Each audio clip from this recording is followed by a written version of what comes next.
Ya, selamat malam. Shalom pada saudara semua yang mengikuti webinar pada malam hari ini. Saya lihat ada 400 lebih peserta yang ikut dan pertama-tama saya mau mengucapkan terima kasih mungkin atas nama jemaat saudara, jemaat yang Anda gembalakan karena malam hari ini Anda menginvestasikan waktu yang berharga di hari Minggu malam.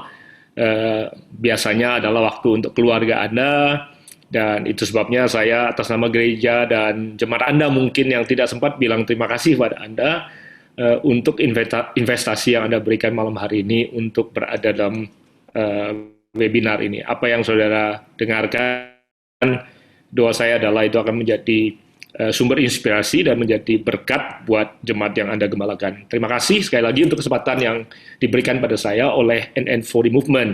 Pak Pastor Jimmy Untoro, Pak Bambang mewakili semua pemimpin-pemimpin yang ada di NN40 Movement, di mana Tuhan melakukan lawatan luar biasa 40 tahun yang lalu, dan sama seperti visi yang ada di kegerakan ini adalah berharap bahwa kegerakan itu tidak pernah berhenti dan akan terus berlanjut dan sampai Tuhan dipermuliakan di bumi Indonesia. Nah, itu sebabnya malam hari ini saya merasa ini adalah kehormatan bersama dengan pembicara yang ada, Pastor Raymond, kemudian Pak Julius dan Ibu Debbie, dan saya sendiri malam hari ini is an honor for me untuk bisa berbagi. Nah, waktu yang diberikan pada kami 20 menit, jadi saya akan berusaha untuk sestrategis mungkin.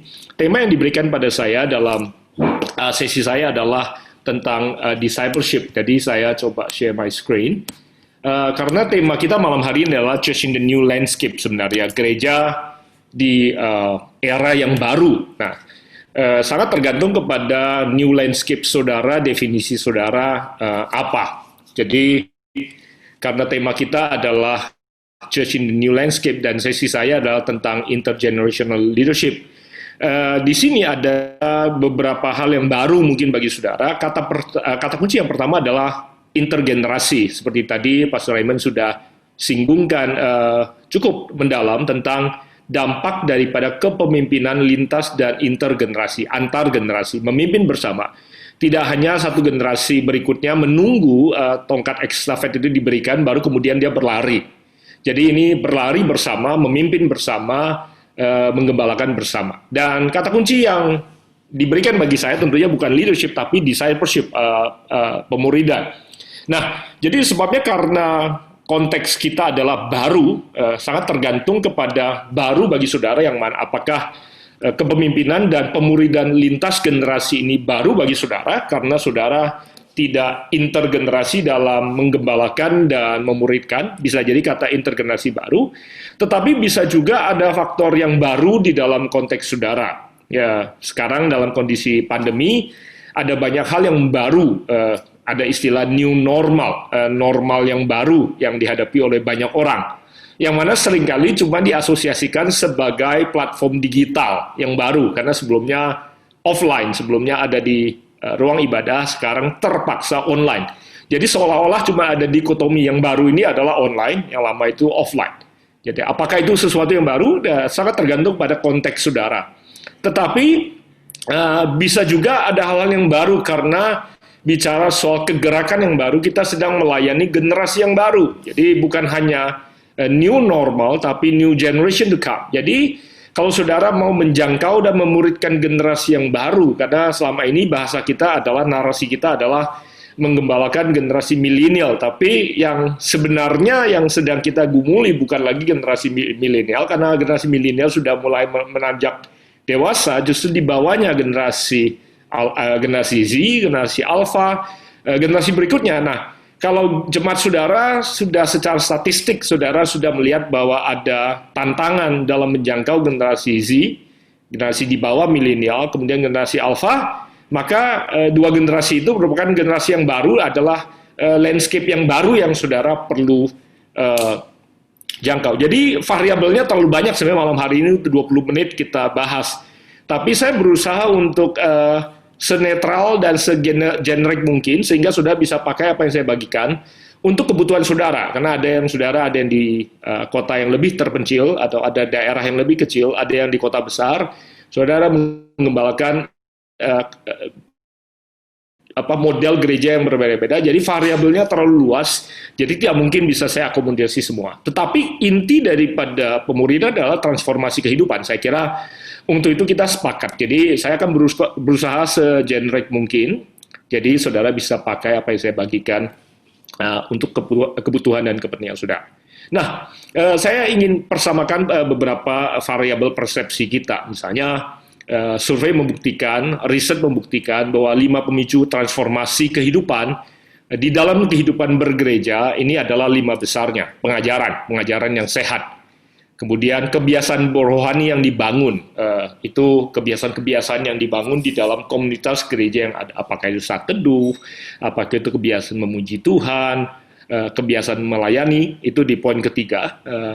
Jadi yang ikut mengubah kehidupan adalah keterlibatan mereka di dalam pelayanan.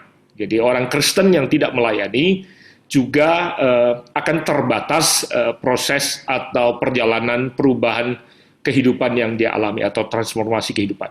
Kalau saya bicara transformasi, kerangka pikir saya adalah restorasi sebenarnya. Karena dosa merusak kehidupan kita, transformasi kita adalah bukan menjadi lebih baik saja, tetapi adalah dikembalikan kepada rencana dan pola semula, karena kita diciptakan serupa segambar dengan Tuhan. Tapi karena dosa, rupa dan gambar kita rusak, sehingga kita perlu direstorasi, dipulihkan kembali, sebagaimana tujuan semula kita diciptakan. Nah, yang keempat adalah hubungan yang dalam, relationship, hubungan yang dalam mempengaruhi atau membawa transformasi kehidupan. Dan poin yang keempat ini tidak terjadi di dalam kehidupan bergereja saja, di dalam kehidupan sekuler pun, a deep relationship, hubungan yang dalam bisa mempengaruhi kehidupan, baik maupun buruk. Makanya Alkitab mengatakan pergaulan yang buruk bisa merusak kebiasaan yang baik. Jadi sebuah relationship yang hubungannya yang dalam sifatnya bisa mempengaruhi sebuah perubahan perilaku, baik maupun buruk. Demikian juga dengan kejadian-kejadian yang berdampak dalam bahasa umumnya adalah kesaksian kehidupan. Kejadian-kejadian itu membuat kita berubah. Kemudian variabel yang lain yang kita mau sepakati dulu adalah bahwa 4 kompetensi rohani yang kita mau bahas sebagai transformasi kehidupan adalah kemampuan seseorang untuk mendengar dari Tuhan. Jadi pada saat dia kemudian mengalami pemulihan hubungan dengan Tuhan, dia mampu mendengar dari Tuhan, kemudian mampu berdialog dengan Tuhan. Jadi tidak perlu mendengar dari Tuhan lewat orang lain, itu immaturity dalam ketidakdewasaan dalam rohani. Jadi seseorang yang baru lahir, kemudian harus dibawa untuk kemudian mampu mendengar dari Tuhan, berdialog dengan Tuhan, tidak perlu bicara kepada Tuhan melalui orang lain, dan kemudian bercerita tentang Tuhan. Itu yang tadi Ibu Dewi katakan tentang berapi-api bersaksi tentang Tuhan, bercerita tentang Tuhan. Jadi itu adalah salah satu bagian daripada kompetensi rohani. Kemudian hidup untuk Tuhan, memberikan hidupnya untuk Tuhan. Kalau dia bilang sudah dipulihkan hidupnya dan sudah mengalami transformasi, tapi fokus daripada kehidupannya hanya untuk dirinya sendiri, berarti salah satu dari kompetensi ini tidak tercapai. Ini kalau kita sepakat tentang tujuan daripada discipleship, transformasi kehidupan, dan kemudian kompetensi rohani. Nah, ini adalah framework kerangka kerja yang kami pakai di gereja, dan setiap gereja, setiap proses pemuridan punya kerangka kerja yang berbeda-beda. Saya tahu dalam hal ini, kalau saya boleh kutip, misalnya Pastor Jimmy punya 4 langkah juga. Ada come, grow, serve, dan lead kalau nggak salah. Ada 4 langkah untuk memindahkan seorang yang baru dimenangkan dari Tuhan, untuk dimuridkan sehingga kemudian dia bisa menjadi pemurid yang baru. Nah, ini kerangka kerja ini saya pinjam dari All Nation. Kalau sudah kenal pelayanan All Nation, jadi kreditnya kembali pada All Nation. Kalau sudah perhatikan ada 4 langkah, dimulai dari kanan bawah. Langkah pertama adalah engage, di mana seorang yang baru datang untuk berketemu dengan Tuhan. Nah, medionya adalah bisa kebaktian hari Minggu, bisa kejadian, atau bisa acara.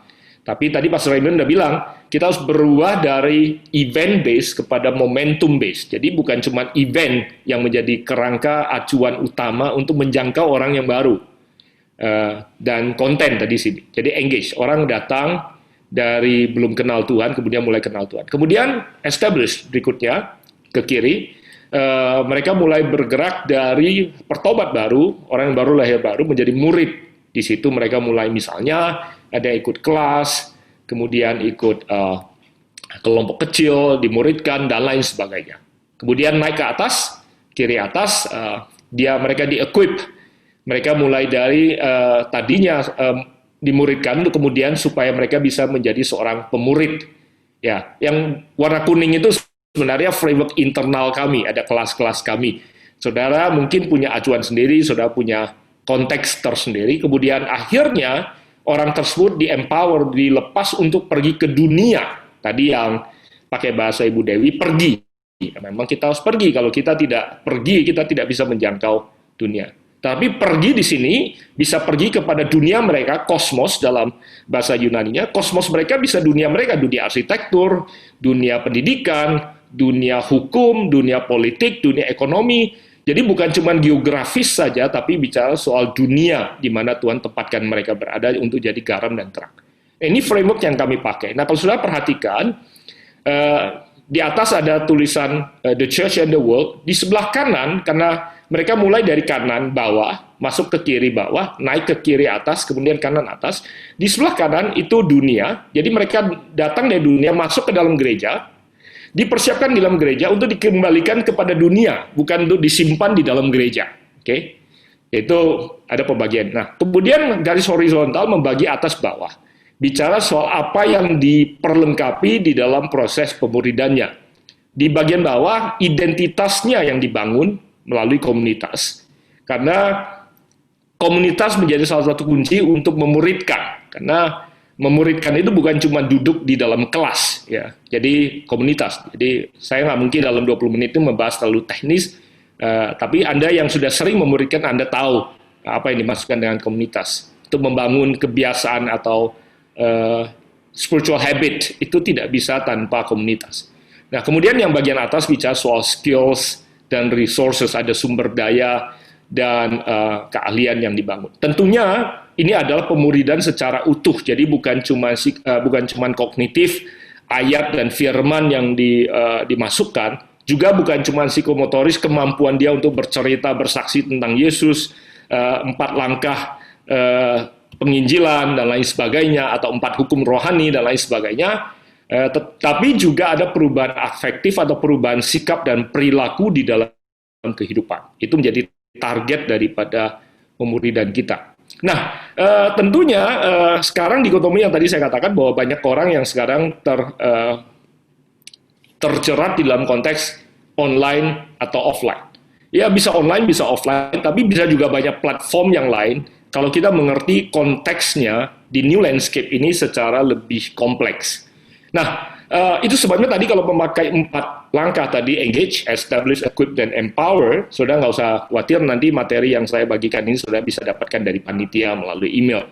Nah, secara umum selama ini memang seperti tadi saya katakan, sebagian besar gereja, platform kita, media kita adalah kebaktian hari Minggu, kelompok kecil, kelas-kelas pemuridan, termasuk one-on-one, apakah dalam kelas maupun di luar kelas pertemuannya, dan kelas-kelas atau kesempatan dan training untuk pelayanan. Jadi sebagian besar kita ada di dalam jalur apa yang saya kategorikan di sini dalam mempersiapkan orang yang baru bertobat, lahir baru, kemudian dimuridkan untuk menjadi seorang pemurid yang dikirim ke dunia untuk menggarami dan menerangi dunia. Nah, pertanyaannya ada apakah variabel kita ini cuma linear seperti ini saja? Itu sebabnya malam ini sesi yang saya miliki ini, saya ingin pakai untuk mengajak Anda yang sudah aktif dalam memuridkan untuk berpikir secara strategis berkaitan dengan new landscape. Dan saya berharap apa yang saya bagikan secara generik bisa menolong Anda untuk menyusun strategi Anda sendiri untuk konteks dan pelayanan Anda masing-masing di kota, generasi, kelompok usia, dan platform maupun tingkat teknologi yang saudara pakai, karena setiap kita ada di konteks yang berbeda-beda. Nah, itu sebabnya sebelum saya masuk lebih lanjut untuk memberikan pada saudara beberapa variabel yang Anda perlu pertimbangkan selain kebaktian hari Minggu yang sekarang nggak bisa, sehingga tadi terpaksa hanya online saja. Kelompok kecil nggak bisa, terpaksa juga melalui Zoom saja, seperti kita. Demikian juga dengan semua kelas yang lain, sehingga kita kembali kepada dikotomi offline dan online. Nah, pertanyaannya apakah itu saja yang kita perlu pertimbangkankah? Nah, sebelum saya masuk lebih lanjut, karena saya masih punya waktu 5 menit untuk menyelesaikan ini, saya ingin perkenalkan pada saudara framework yang kami pakai di JPCC. Ini bukan dari saya, Dan apa yang saya presentasikan pada saudara semua pun malam hari ini bukan hasil kerja saya, tapi kompilasi saya daripada tim pengembangan yang ada di JPCC. Saya ambil ini konten dari tim Next Gen yang melayani dari bayi sampai anak kuliah, dan dari tim small group atau tim Komsel yang mengembalakan mereka dari petobat baru sampai mereka kemudian dikirim, dikirim ke dunia atau untuk pergi melayani dimanapun mereka berada. Jadi ini semua adalah kompilasi kepada mereka, dan kalau mereka dengarkan saya, all the credit goes to you guys, semua yang sudah melayani secara langsung dalam memuridkan dan mengembalakan. Nah, konteks kami dalam mempertimbangkan bagaimana untuk memindahkan mereka dari seorang petobat baru sampai bisa menjadi pemurid dan menjadi orang yang bisa memberkati dunia dimanapun mereka berada. Ada 4 hal yang kami pakai sebagai acuan kerangka kerja kami. Ini ditulis oleh Nona Jones, saudara bisa Google dia, dan dia seorang penulis buku, karena kami melihat kerangka kerja dia sederhana dan menarik. Dikatakan untuk mencapai transformasi diperlukan konten, isi, dialog, aplikasi, dan baru kemudian bisa mencapai transformasi. Dan pada waktu kami mempelajari ini, kami temukan bahwa ini ditemukan di dalam apa yang Yesus lakukan. Yesus selalu menyampaikan isi konten, dan selalu melalui dialog. Itu yang seringkali dalam dunia pendidikan kita sebut sebagai cara Yahudi mengajar, bukan cara Yunani mengajar. Cara Yunani berbeda dengan cara Yahudi. Nah, kalau saudara tidak tahu apa bedanya, saudara nanti Google sendiri, cari tahu sendiri the Jewish way of learning things. Jadi konten, dialog, kemudian aplikasi ditunjukkan, dicontohkan bahkan di situ, baru kemudian transformasi bisa terjadi. Nah, kami pakai kerangka acuan ini untuk pemuridan yang kami lakukan di JPCC.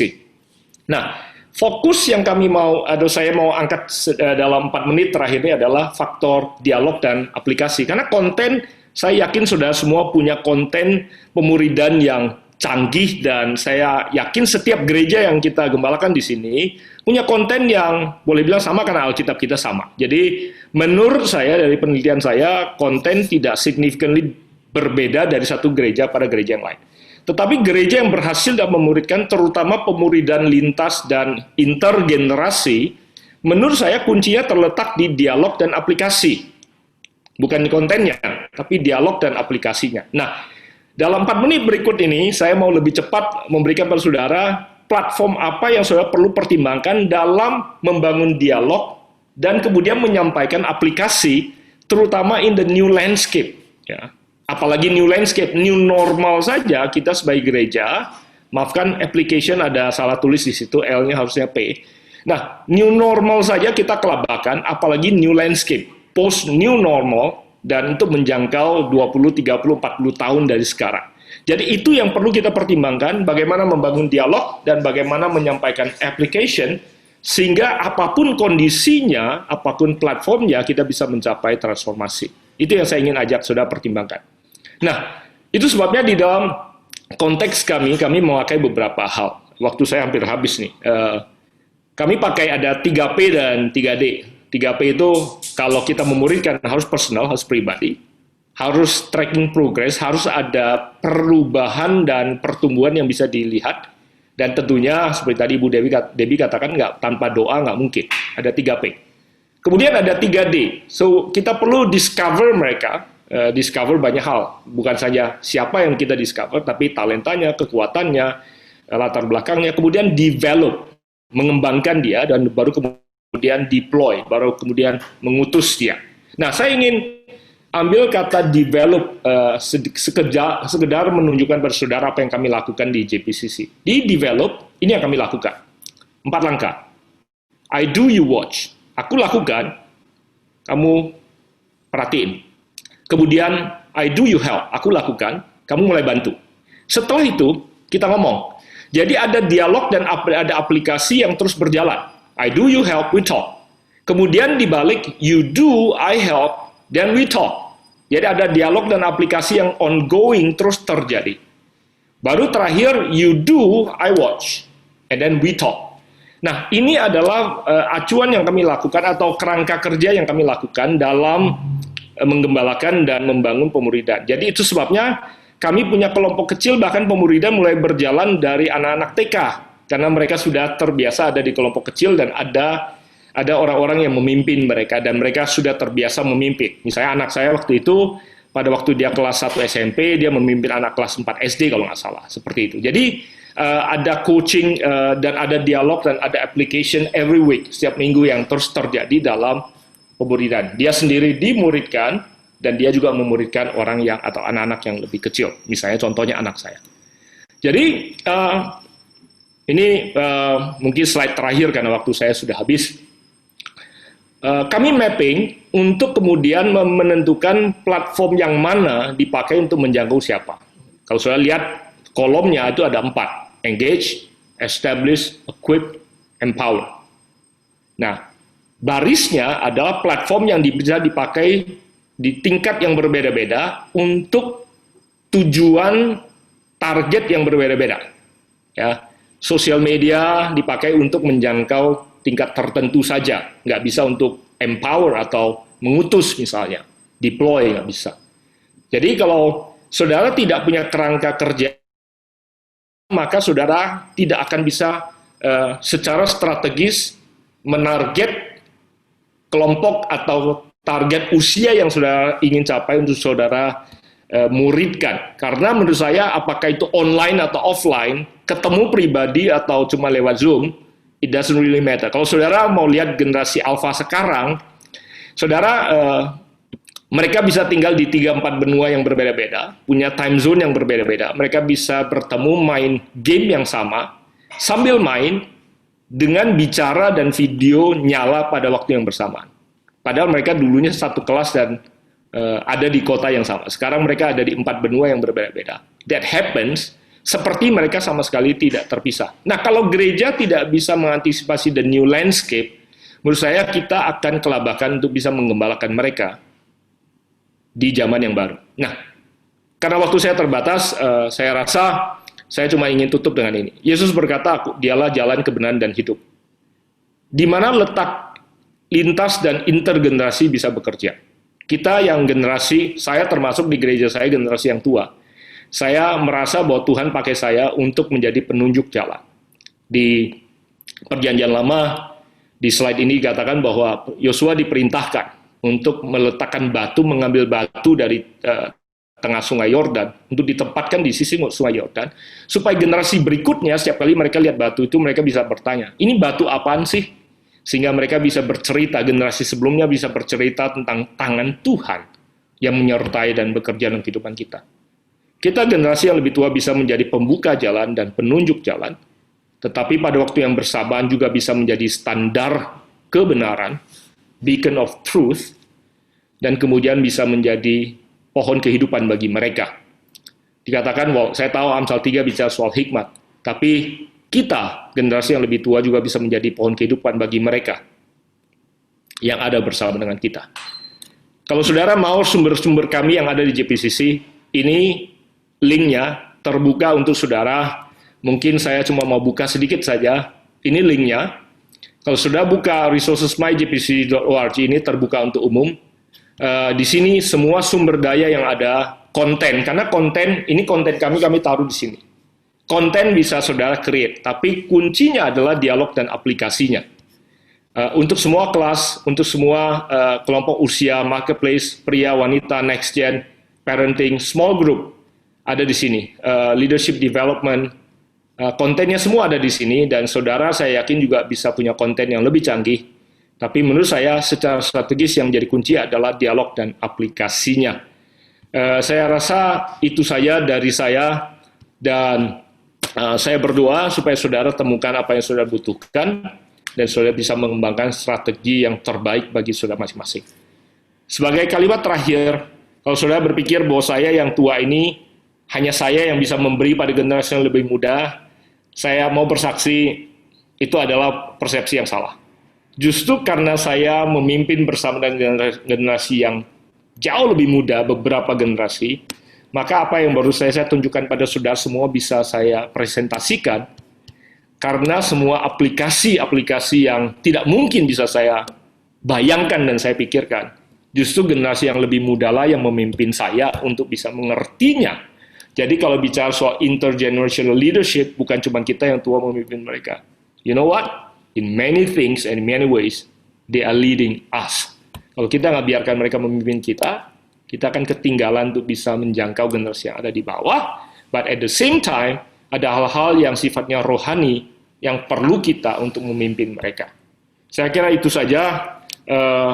Terima kasih untuk kesempatan yang ada dan minta maaf saya sudah overtime 2 menit dari waktu yang diberikan pada saya. Tuhan Yesus memberkati. Thank you for listening.